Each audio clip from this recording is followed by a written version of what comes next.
Why is it said that geniuses and madmen are only one step away? Because this genius teenager achieved this by his own hands. Almost wiped out the entire group, the lives of nearly 400,000 people in the surrounding community. He established a family chemistry lab at the age of 10. At 16, he extracted crude melanin using a bull skull. Only a year later, this young man began to have even more crazy ideas to manually create a nuclear reactor. You have to know, the Manhattan Project in the United States in 1942 took 3 years. It cost $2.5 billion and mobilized 500,000 man-hours to develop the nuclear weapon. However, this boy was in a simple little shed, intending to accomplish this feat alone. It was the early hours of August 31st, 1994. In a middle-class community in Detroit, America, a sleepless woman happened to see someone was always lurking stealthily on the street corner. At first, he thought he had encountered a thief and quickly called the police. When the police arrived at the scene, they found only one high school student inside the car, so the police immediately decided to search the car without hesitation.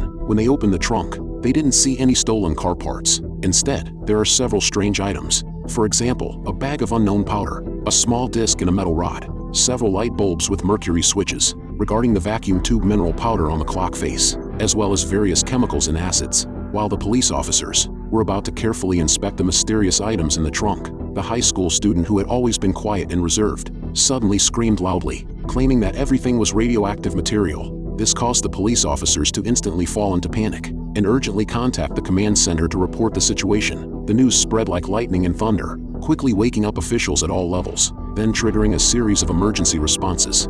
U.S. Public Health Department, Energy Department, Environmental Protection Agency and Board of Directors and Federal Bureau of Investigation. The phone lines between them were almost overloaded. However, after further investigation, the truth of the matter is gradually becoming clear. It is not an atomic bomb, but a set of disassembled nuclear reactor parts. And it is this high school student, handmade in his backyard. He invested $8,000. It took several years, by extracting elements from everyday goods, successfully created a nuclear reaction device with no safety measures. The small shed where the device was located was tested after the incident. The radiation level actually exceeded the normal level by 1,000 times. It directly threatened the lives of nearly 400,000 residents nearby. And he is David Charles Hahn. Hahn was born in 1978. His father was a car engineer. His mother was a housewife. Unfortunately, his parents divorced shortly after he was born, and both found new partners. Nevertheless, Hahn's childhood was filled with love, because he received care and attention from 4 parents. He usually lived with his father and stepmother,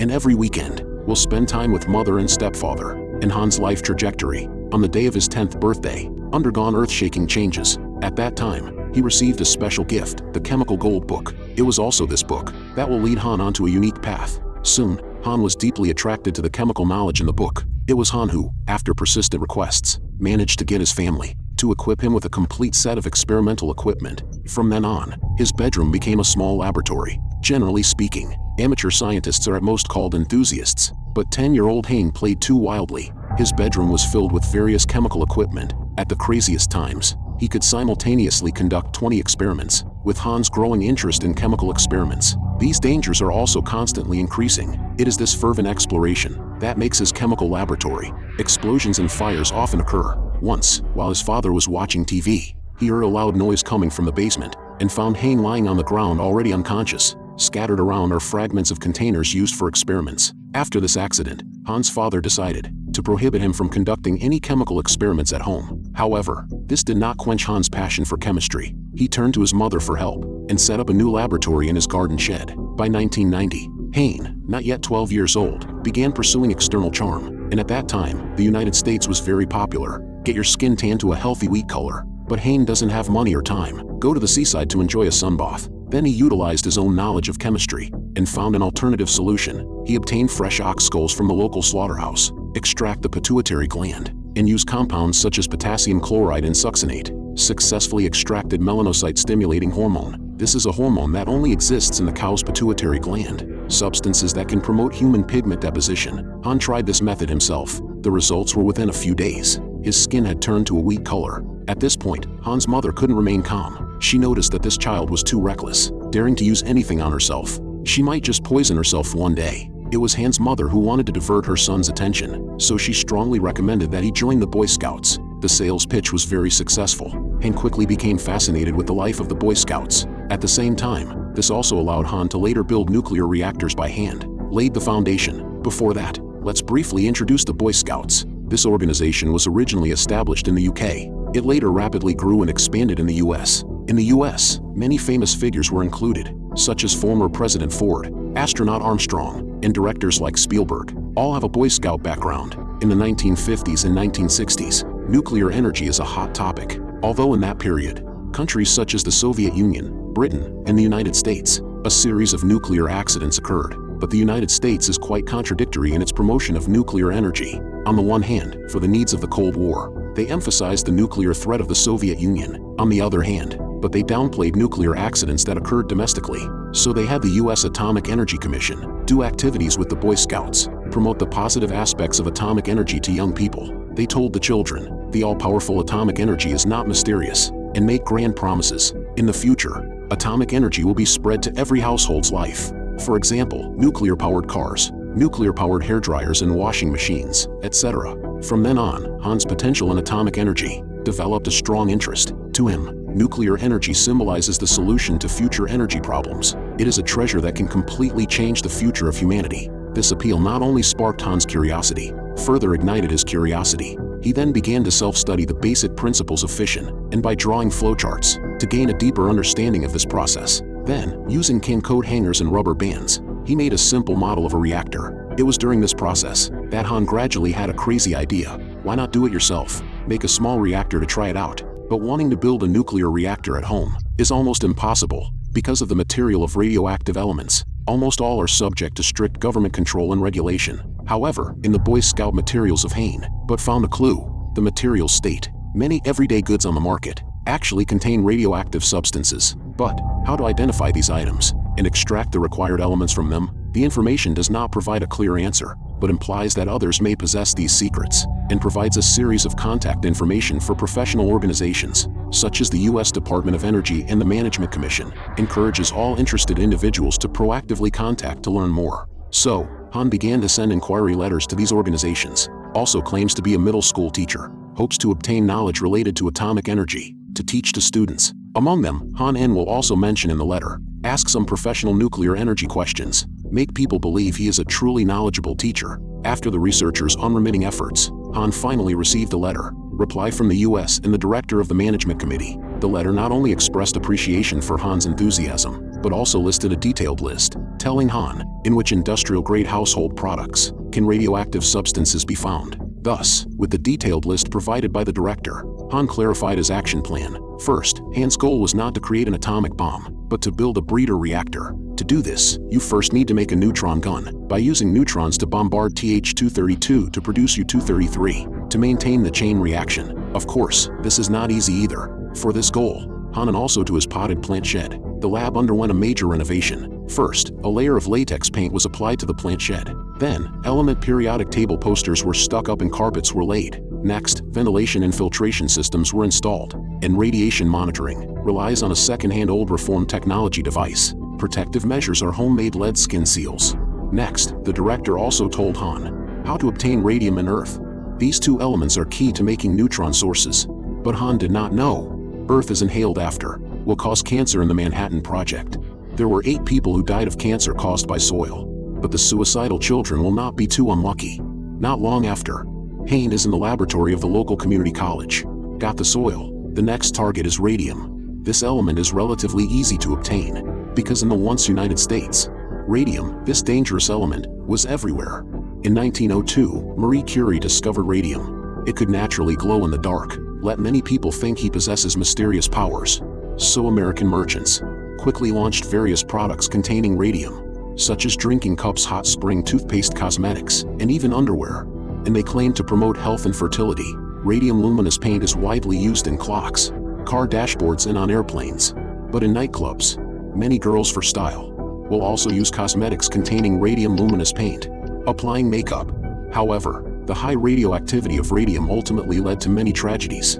After that, many girls subsequently appeared with cysts and ulcers, dead fetuses, and other physical problems. But that's another story. So Hahn bought a large number of old clocks, successfully obtained ley. The neutron source is now ready.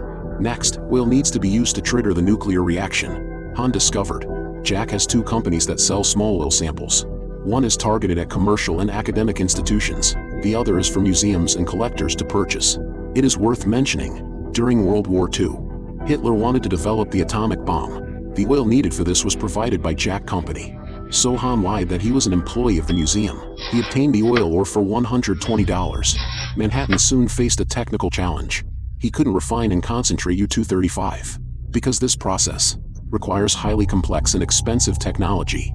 The Manhattan Project employed 540,000 people, taking 3 years of investment. $2.5 billion was spent to successfully create the atomic bomb. Han Xiang tried to stay in his humble shed. Complete this feat. Undoubtedly a pipe dream. Finally, he had to end in failure, although obtaining oil encountered difficulties. But Han did not give up.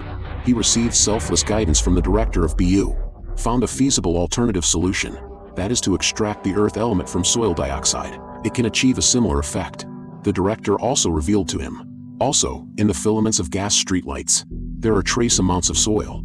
Han then found a way, and bought dozens of discarded gas lamp filaments, and successfully extracted soil powder from it. To celebrate this achievement, he put these radioactive substances into plastic bags, and brought them to school to show off to his classmates. But most students dismiss Han's achievements, thinking he's just grasping at straws, then blowing his own horn. So Han set out to prove himself, led the classmates to an empty classroom, opened a plastic bag containing powder, and used a Geiger counter near him. Unexpectedly, the counter immediately emitted a frantic alarm sound, scared the classmates quite badly, and then explained, alpha particles released by the soil particles cannot penetrate the plastic bag, so everyone is safe now. But later tests showed Han refined soil powder, at least 9,000 times the concentration in nature, while US law stipulates that radioactive material exceeding 170 times requires strict regulation. Now everything is ready, just waiting for the wind. Han decides to choose a propitious day to complete the final step of assembling the breeder reactor. Thus, Han put on a self-made protective suit, started initiating nuclear reactions. But as the Geiger counter continued to scream, he felt fear for the first time, because radiation levels are continuously rising. From initially only when entering the shed, the counter will only ring. Later, it only spread to the entire courtyard. At first, Han thought the Geiger counter was broken. He recalibrated it. Then Han took the counter and ran 100 meters away. The counter still screamed wildly. At this point, Han realized he had made a big mistake, and decided to dismantle the experimental device. He put on a gas mask and gloves, and handled the soil powder carefully. Place it in the shoebox inside the closet, and seal the coal dust and other radioactive materials in separate glass jars. The remaining equipment and materials, then plan to move to the father's home. As for how to handle it later, Han has not fully thought it out, only hurriedly loading them into the trunk of the car, ready for further processing when it's late at night. Result: Han's behavior attracted the attention of a neighbor. The neighbor mistakenly thought he was a thief, and called the police. The story begins right after. Han is arrested by the police, imprisoned in the detention center. The police begin investigating the homemade nuclear reactor. Did it violate US law? Meanwhile, the local health department also urgently dispatched a team to inspect the items in Hane's trunk. The good news is that these things are not atomic bombs. The bad news is that these items have extremely high radioactivity. This situation immediately alerted the US Nuclear Regulatory Commission. They quickly formed a team, search the residence near Han, check if there are any other radioactive items. However, the police were not aware of Han's nuclear experiment. In fact, it was conducted in the courtyard of his biological mother's house. In the basement and bedroom closet of his mother's house, there are still large amounts of radioactive material stored. But Han does not say, because his mother is not in good health, and he is mentally fragile. And Han's father also doesn't say, because he hates his ex-wife. Even less do I want to mention him. According to American law, although Han carried dangerous items, he did not commit a substantial criminal act. The final decision was to return him to the care of his parents. I thought the story would end there, but an official involved in the investigation, out of curiosity, asked several questions. He to a youth, able to easily obtain elements like soil, which are strictly controlled, and feel very curious. Although he couldn't ask much at the time, but after 3 months, when this official contacted Han again, he learned that he was not at his father's house, but at his mother's house. At this point, the officials realized that Han actually had another family address. Then, a large number of investigators rushed to Han's mother's house and conducted a thorough inspection of the shed there. This is not checked, you wouldn't know. Checked, it's a shock. They found the shack in complete chaos. Spiderwebs and trash were everywhere. The entire space is shrouded in severe radiation pollution. Pick up any can in the shed. Its radiation level is 1,000 times higher than normal. What's even more concerning is the actual radiation levels in the lab conducted by Hahn. It is simply impossible to know, because not long ago, Hahn's mother had been worried. The government may demolish their houses and then discard the radioactive materials hidden by Hahn into the trash, which were ultimately buried in the local landfill. And this garbage, the released radioactive dust and radiation, may put nearby 400,000 residents in danger, because the dust can cause people to develop lung cancer or pancreatic cancer, while lightning can damage the human immune system, leading to anemia, cataracts, tooth loss, and cancer, and even death. But at this time, the government is too late to take any measures. Because Hahn did not technically violate the law, the government cannot arrest Hahn. Soon after, Hahn successfully earned the Atomic Energy Badge, awarded by the Boy Scout organization. He humbly stated, as a Boy Scout, everything he did was within his duties. After the fact, an official involved in the investigation, when interviewed, expressed respect for Hahn's achievements. Although he pointed out, Hahn did not actually build a functional breeding reactor, but Hahn only with the equipment at home. An atomic reaction was discovered. This in itself is enough to be admirable. After graduation, Hahn joined the US Navy and served on the aircraft carrier Enterprise in the contract. Although he had applied multiple times to visit the ship's reactor, he was denied and punished with a permanent ban from approaching the reactor area, and the management committee also put Hahn's name on the blacklist. From then on, Hahn could no longer contact anyone. Something about nuclear energy. In 2016, 38-year-old Hahn died from an overdose of alcohol and drugs, passed away at home. Thus, the life story of the genius Hahn came to an end. Alright, that's all for this video segment. Thank you all for watching.